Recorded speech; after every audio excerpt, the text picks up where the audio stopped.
नमस्कार, मैं हूं नेहा श्रीवास्तव। सुबह के 7 बज गए हैं और सुबह सवेरे में आप सभी का स्वागत है। चलिए खबरों का रुख कर लेते हैं और बात कर लेते हैं मध्य प्रदेश की खबरों की, जहां निशा बांगरे का डिप्टी कलेक्टर का पद से इस्तीफा मध्य प्रदेश सरकार ने अब मंजूर कर लिया है। इस्तीफा स्वीकार होते ही निशा बांगरे ने चुनाव लड़ने का ऐलान भी कर दिया है। उन्होंने सोशल मीडिया पर पोस्ट कर लिखा है कि वह चुनाव लड़ेंगी और जल्द ही अपना नामांकन भी दाखिल करेंगी। बता दें कि इस्तीफा मंजूर होने के बाद से ही चुनाव लड़ने की जो चीजें थी वो सामने आ रही थी।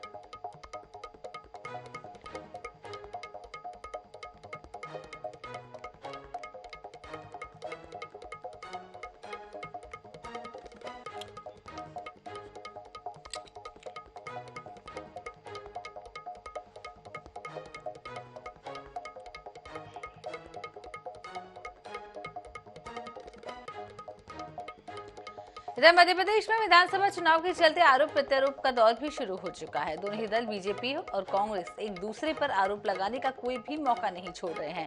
एक तरफ जहां दिग्गी राजा ने सीएम शिवराज के कन्या पूजन को नौटंकी बता दिया, तो वहीं दूसरी तरफ शिवराज सिंह चौहान ने दिग्विजय सिंह का सनातन विरोधी बता दिया है। विधानसभा चुनाव की सरगर्मियों के बीच नवरात्र के पावन पर्व पर कन्या पूजन को लेकर भी अब सियासत शुरू हो गई है। मुख्यमंत्री शिवराज सिंह चौहान ने महानवमी के मौके पर सीएम हाउस में कन्या भोज का आयोजन करते हुए कन्याओं के पैर पखारे थे। इस पर प्रतिक्रिया देते हुए कांग्रेस नेता व पूर्व मुख्यमंत्री दिग्विजय सिंह ने शिवराज को सबसे बड़ा नौटंकीबाज कह दिया था, जिसको लेकर सीएम शिवराज ने दिग्गी पर करारा पलटवार किया है। और पूरा देश कल बेटियों की पूजा कर रहा था, बेटियों के पांव पखारे जा रहे थे, कन्या भोज किए जा रहे थे। मैंने भी बेटियों की पूजा की। हाँ, मैं तो रोज बेटियों की पूजा करता हूं, लेकिन बेटियों की पूजा को आप नाटक नौटंकी कहते हैं। आप जैसी घटिया सोच वाले बेटी की पूजा और बेटियों का सम्मान सहन नहीं कर पाते। ये आपके संस्कार होंगे दिग्विजय सिंह जी, लेकिन मैं तो रोज बेटियों की पूजा करता हूं। आज मैं मल्लिकार्जुन खड़गे जी से पूछता हूं, मैडम सोनिया गांधी से पूछता हूं, क्या बेटी की पूजा नाटक नौटंकी है?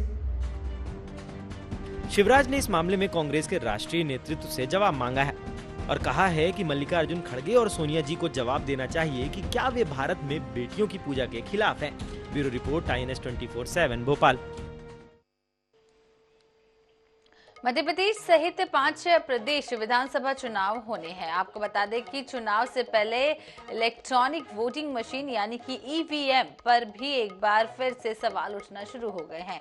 कांग्रेस के वरिष्ठ नेता और पूर्व मुख्यमंत्री दिग्विजय सिंह ने एक बार फिर से EVM की विश्वसनीयता पर सवाल खड़े कर दिए हैं। तो वहीं सोशल मीडिया X के जरिए सुप्रीम कोर्ट को इसे गंभीरता से लेने का आग्रह भी किया गया है।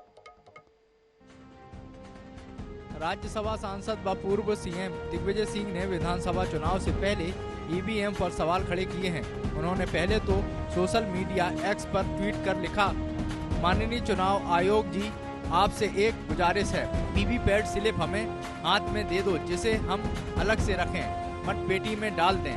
मतगणना से पहले किसी भी 10 मतपेटी के वोट गिन लो और काउंटिंग यूनिट के नतीजों से मेल कर लो। यदि दोनों का नतीजा एक जैसा है तो काउंटिंग यूनिट के नतीजों से रिजल्ट डिक्लेयर कर दो। इसमें चुनाव आयोग को क्या दिक्कत है? माननीय सुप्रीम कोर्ट से भी प्रार्थना है, इसे गंभीरता से लें और देश के लोकतंत्र बचाएं।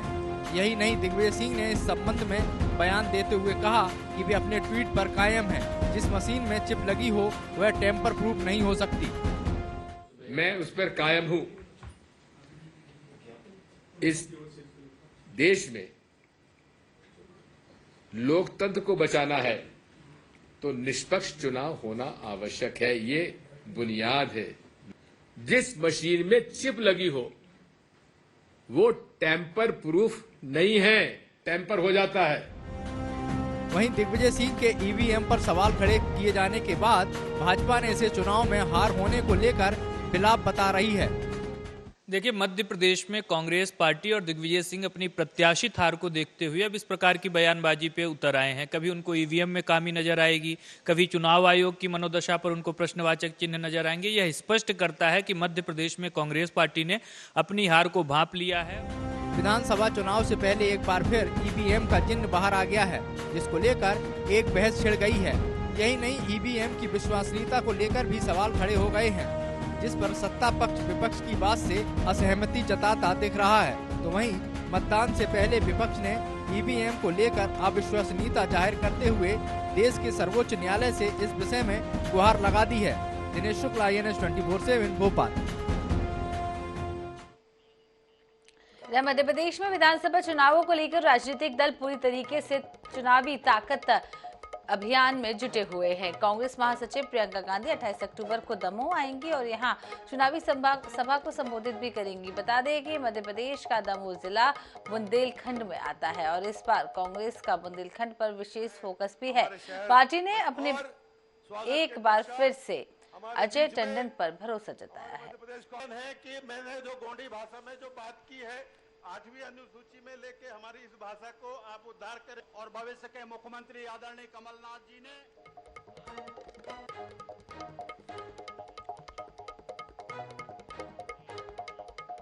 इधर मध्य प्रदेश कांग्रेस में टिकट बंटवारे को लेकर मच्छी कलह थमने का नाम नहीं ले रही है। प्रदेश की कई सीटों पर कांग्रेस प्रत्याशियों का विरोध भी हो रहा है।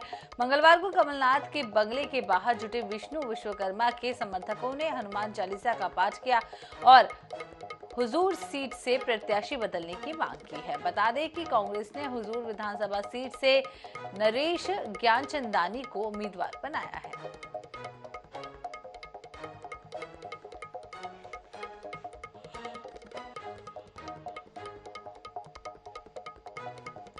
इधर भिंड में भाजपा के पूर्व विधायक मुन्ना सिंह भदौरिया ने समाजवादी पार्टी का दामन थाम लिया है। उन्होंने टिकट नहीं मिलने से नाराज होकर भाजपा से इस्तीफा दे दिया और समाजवादी पार्टी की सदस्यता ले ली है। मुन्ना सिंह भदौरिया अब समाजवादी पार्टी के टिकट पर अटेर विधानसभा सीट से चुनाव लड़ेंगे। उनका कहना है कि बीजेपी ने सर्वे के आधार पर टिकट नहीं दिया है, इसलिए उन्होंने बीजेपी को छोड़कर सपा का दामन थामा है।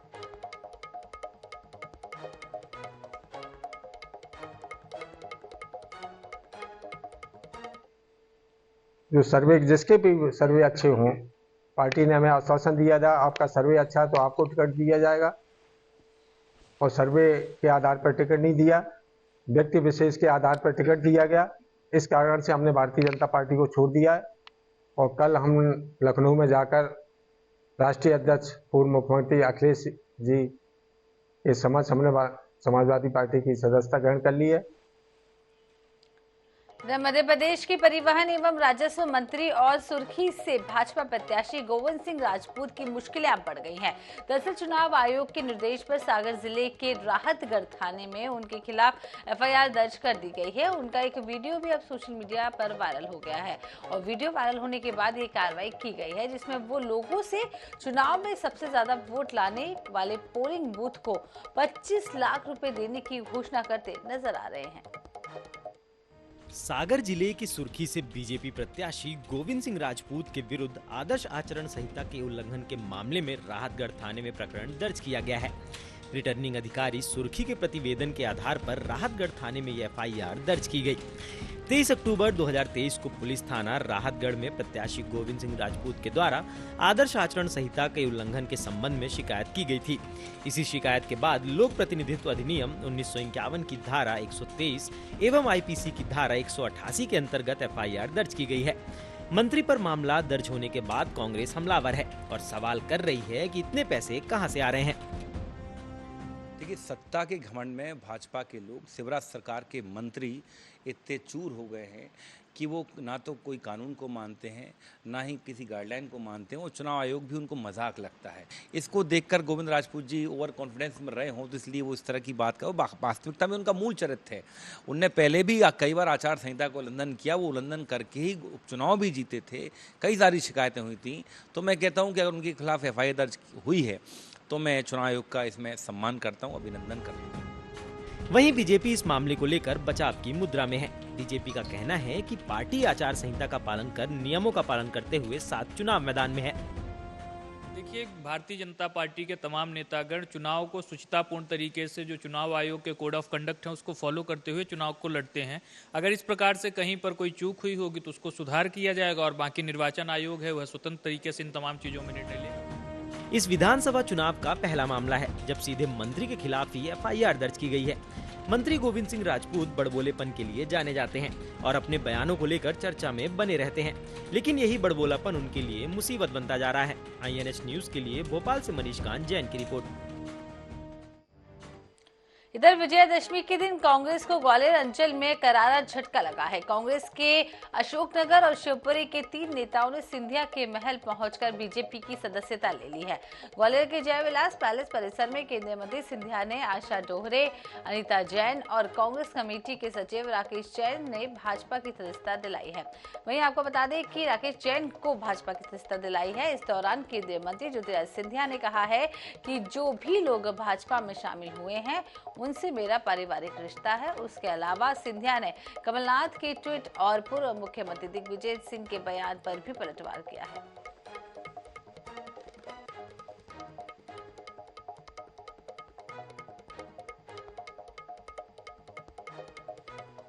तो आपको बता दें कि कांग्रेस को बड़ा झटका मध्य प्रदेश में लगा है, जहां अशोकनगर और शिवपुरी के 3 ऐसे नेता हैं जिन्होंने अब सिंधिया की मौजूदगी में भाजपा की सदस्यता ले ली है। आपको बता दें अनीता जैन, आशा डोहरे भी भाजपा में शामिल हो गई है। वहीं इसके अलावा राकेश जैन ने भी अब भाजपा का दामन थाम लिया है। तो दिग्विजय सिंह ने इस पर ट्वीट भी किया है और उन्होंने इसको लेकर अपना बात भी सामने रखी है। कांग्रेस को एक बार फिर से बड़ा झटका लगा है। तो राकेश जैन ने भी भाजपा का दामन थाम लिया है। पारिवारिक रिश्ता और ऐतिहासिक रिश्ता इन दोनों के साथ रहा है। अनीता के साथ रहा है, राकेश के साथ रहा है। और मैंने आप लोगों को कई बार कहा है, मैं राजनीति में नहीं हूँ, मैं जनसेवा में हूँ। और जो मेरे रिश्ते मैं कोशिश करता हूँ बनाने के लिए, चाहे इनके साथ हों चाहे आपके साथ भी हों, वो दिल के रिश्ते बनाने की कोशिश करता हूँ। देखिए, मैं किसी के ट्वीट पे मैं ट्वीट कभी जवाब नहीं देता। अगर जवाब देना पड़ता है तो वो अब वैसे भी वो ट्वीट नहीं रहा, वो एक्स बन गया है। ट्विटर तो रहा ही नहीं है, पर ट्वीट का जवाब मैं ट्विटर पे ही देता हूँ। मेरी आदत नहीं है तू मैं लगने के लिए। मेरी आदत है विकास और प्रगति में लगने के लिए। उसी आशा के साथ मैं काम कर रहा हूँ। पूर्ण विश्वास है कि भारतीय जनता पार्टी की सरकार मध्य प्रदेश में जनता के आशीर्वाद से, आप लोगों के आशीर्वाद से जरूर बनेगी। ग्वालियर चंबल संभाग की राजनीति में एक नया मोड़ और आया है और आज जयविलास पैलेस में हम हैं। यहाँ पर अभी कुछ ही देर पहले केंद्रीय नागरिक उड्डयन मंत्री ज्योतिरादित्य सिंधिया के सामने कांग्रेस के कुछ कद्दावर नेता जो अशोकनगर और शिवपुरी जिले से आए हैं, उन्होंने अभी बीजेपी की सदस्यता ग्रहण की है। महाराज ने इन सबको गले लगाया है और ज्योतिरादित्य सिंधिया जी ने पूरा भरोसा दिलाया कि उनके साथ बीजेपी में इंसाफ होगा। आपको बताना चाहूँगा, ये हैं अनीता जैन जी, कई बार की पार्षद हैं और अशोकनगर से लगातार जनप्रतिनिधि के रूप में और अध्यक्ष भी रही हैं कांग्रेस की। और ये आशा डोहरे जी हैं जिन्होंने कि 2018 और 20 में उपचुनाव लड़ा था, जो जसपाल जज्जी हैं उनके खिलाफ, और 64,000 वोट हासिल किए थे। राकेश जैन जी हैं, ये शिवपुरी से हैं और जानना चाहूंगा आपका परिचय क्या है? मैं राकेश जैन नामल हूँ, शहर कांग्रेस कमेटी शिवपुरी का अध्यक्ष रहा, सचिव रहा मध्य प्रदेश कांग्रेस कमेटी का, और अभी शिवपुरी से आया हूँ और सिंधिया जी के नेतृत्व में मैंने भाजपा ज्वाइन की है। क्या लगा आपको, क्यों छोड़ना पड़ी पार्टी? पार्टी में कहीं कुछ नजर नहीं आ रहा। ये लगता था कि शायद दिग्विजय सिंह जी और कमलनाथ जी कांग्रेस पार्टी के लिए कुछ अच्छा कर पाएंगे, लेकिन उनकी जो सोच है अपने परिवार के लिए वो सामने दिख रही है। लोगों को उन्होंने भटका करके, लोगों को ये दिलासा दे करके कि हम आओ तुमको कांग्रेस का टिकट देंगे, और फिर उन्होंने वो टिकटों का इस तरीके से बंटवारा किया। शिवपुरी जिले की बात है, आशा डोहरे जी मेरे साथ मौजूद हैं, जो कि जसपाल जज्जी जो अशोकनगर के मौजूदा विधायक हैं, अभी दोबारा से भी टिकट उनको मिल गया है। क्या आपको लगा अंदर से कि आपका अपमान हो रहा था? किस तरीके का पार्टी में आपको जगह नहीं मिली? सिंधिया जी के जाने के बाद पार्टी का पूरा डिसिप्लिन खराब हो गया था। कोई किसी की भी बात नहीं सुनता था, किसी की सुनवाई नहीं होती थी। और जो नए नए नेता आए हैं जो नए नए पार्टी ज्वाइन की है, उन लोगों ने ऐसा माहौल बना रखा था कि वरिष्ठों की कोई इज्जत नहीं होती थी वहाँ पे, और नेता भी ऊपर कुछ नहीं सुनते थे। फ़ोन लगाओ या मिलने की अपन बात करो तो टाइम नहीं मिलता था, और अभी टिकट होने के बाद तो स्थिति बहुत ज़्यादा खराब हो गई थी। और मतलब हरिबाबू राय जी। तो आप क्या दावेदार थे सीट से? जी, उनके सिर्फ 150 वोट हैं और मेरे समाज के 40,000 वोट हैं वहाँ पे। तो जी अपने आप में एक बड़ा आंकड़ा था। और मेरे साथ अनीता जैन जी हैं, आपको क्या लगा आकर महाराष्ट्र की शरण में आना पड़ा दोबारा? बीजेपी आपको अच्छी लगने लगी? नहीं, क्योंकि क्या हुआ कि मुझे तो काम करना है, तो मैं भाजपा पार्टी में, और आज ऐसा मतलब माहौल है देश में कि भाजपा पार्टी का परचम हर जगह लहराएगा। माननीय मोदी जी, माननीय शिवराज जी, जो उन्होंने लाडली बहनाओं के लिए जो तोहफा दिया है, आज तक किसी सगे भाई ने नहीं दिया होगा। जो तोहफा उन्होंने लाडली बहनाओं के लिए दिया है, नारी का मतलब सम्मान इतना, तो उससे मैं प्रभावित हुई और पार्टी ज्वाइन की। दूसरी बात, मेरा पार्टी में मतलब वहाँ पे मुझे लग रहा था कि यहाँ पे तो बहुत घुटन हो रही है। मैं ही नहीं, मध्य प्रदेश में काफी लोग छोड़ रहे हैं।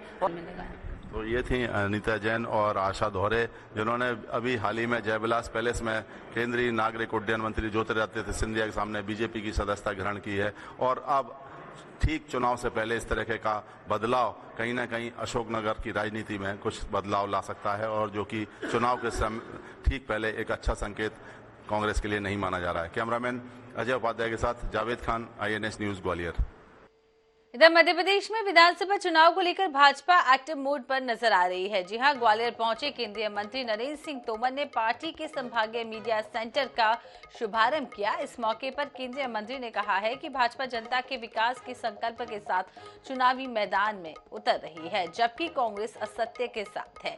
इसके अलावा दिग्विजय सिंह का नाटक नौटंकी वाले बयान पर भी पलटवार किया है। इसके अलावा केंद्रीय नेताओं और सांसदों को चुनाव लड़ाने के सवाल पर भी केंद्रीय मंत्री नरेंद्र सिंह तोमर ने कहा है कि भाजपा दुनिया का सबसे बड़ा दल है। जब चुनाव होते हैं तो उसे जीत के लिए पार्टी अलग अलग रणनीति बनाती है, ये भी उसी रणनीति का एक हिस्सा है। साथ ही उन्होंने दावा किया है कि मध्य प्रदेश में फिर से भाजपा की सरकार ही बनेगी।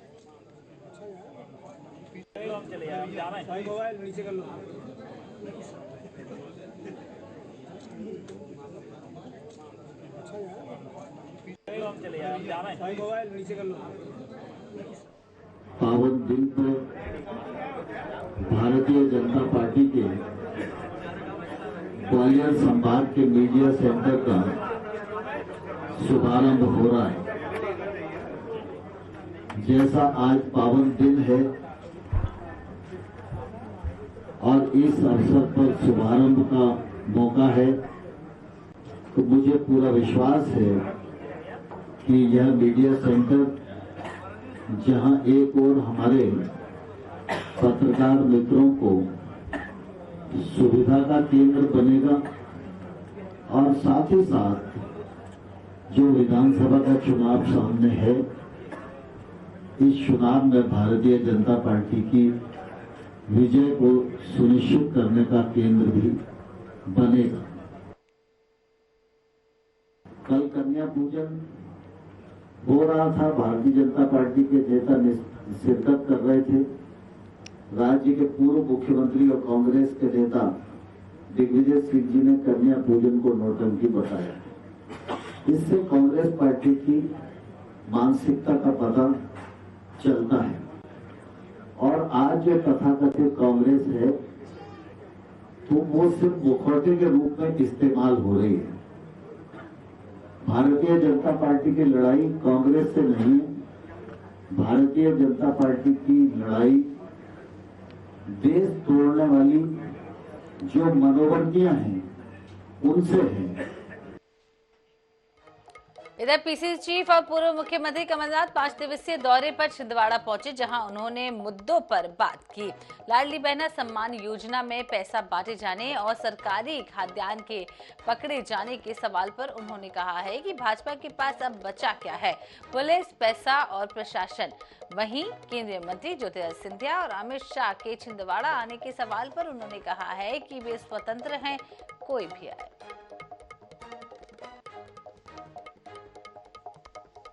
उनके पास अब बचा क्या है, पुलिस, पैसा और प्रशासन। कल पांडुना में एक ट्रक माल पकड़ा है जिसमें मुख्यमंत्री का निःशुल्क खाद्यान्न बांटा गया है। ये तो बीजेपी हर प्रकार का प्रयास कर रही है, क्योंकि वह समझ रही है कि मध्य प्रदेश की जनता ने उन्हें अच्छी तरह पहचान लिया है। इधर हार्ट अटैक की वजह से पूर्व मंत्री उमाशंकर गुप्ता अस्पताल में भर्ती हुए हैं। उनसे मिलने मध्य प्रदेश के मुख्यमंत्री अस्पताल पहुंचे और उनके स्वास्थ्य के बारे में डॉक्टरों से जानकारी ली। मुलाकात के बाद मुख्यमंत्री शिवराज सिंह चौहान ने प्रदेशवासियों को विजयदशमी की शुभकामनाएं भी दी और शुभकामनाएं देते हुए कहा है कि उमाशंकर गुप्ता स्वस्थ रहे और जल्द ही घर लौटेंगे।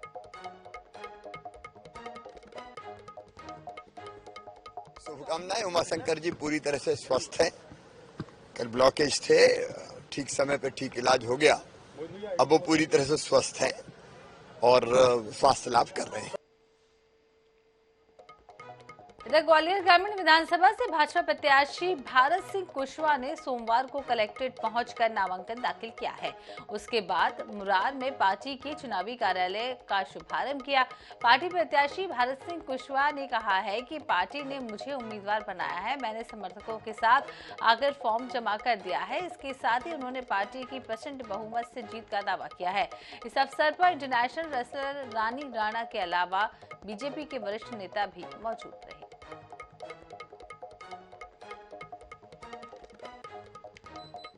इस ग्वालियर ग्रामीण विधानसभा में हुए कार्यकर्ताओं की मेहनत से, जनता के आशीर्वाद से फिर भारतीय जनता पार्टी यहां से विजय होगी, इसमें कोई संदेह वाली बात नहीं है।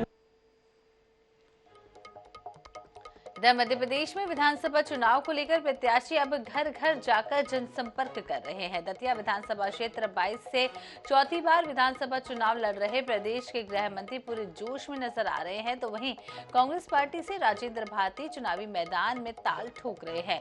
भाजपा प्रत्याशी नरोत्तम मिश्रा ने अपनी जीत का दावा किया है। उन्होंने 36,000 वोट से अपनी जीत का दावा किया है।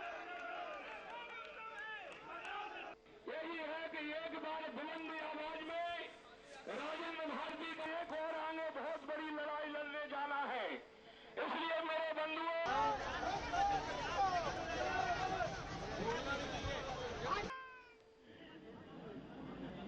टिकट मिला तो दुनिया बदल देंगे, टिकट नहीं मिला तो पार्टी बदल देंगे। बड़े विचित्र लोग हैं, पुतले के साथ भी जिस तरह का घिनौना कृत्य कर सकते हैं, जूतों से मारना, चप्पल से मारना, घसीटना, राजनीति में ये शोभा नहीं देता। तुमको टिकट नहीं मिला था तो जिनने नहीं दिया था उनके पुतले जलाते, क्या बुराई थी? ये दतिया में नई संस्कृति का प्रादुर्भाव जो कांग्रेस के प्रत्याशी ने किया है, जो नायक जी के पुतले के साथ किया, ये खलनायक समझना इस व्यक्ति को ये लायक भी है। इस राक्षस से दतिया की जनता को बचाना है। हमारी लड़ाई एक व्यक्ति से, हमारी लड़ाई आपस में नहीं है, कोई लड़ाई नहीं है हमारी, और न किसी से हमारा बैरभाव और दुश्मनी है। लेकिन जो जबरदस्ती बैरभाव और दुश्मनी मानते हैं तो आप उनसे भी कह सकते हैं कि यदि आपके यहाँ लिस्ट बन रही है तो हमारी सरकार आ रही है, हमारे यहाँ भी लिस्ट बन रही है। इधर विधानसभा चुनाव को लेकर आरोप प्रत्यारोप का दौर लगातार जारी है और इसी कड़ी में ग्वालियर के भितरवार विधानसभा से भाजपा के उम्मीदवार मोहन सिंह राठौर और कांग्रेस के प्रत्याशी लाखन यादव के खिलाफ जमकर हमलावर हो रहे हैं। उनका कहना है कि लाखन सिंह यादव ने अपने विधायक और अन्य सरकार की निधियों का दुरुपयोग किया है और इसके भ्रष्टाचार का मुद्दा इस बार मुख्य रूप से चुनाव में रहने वाला है।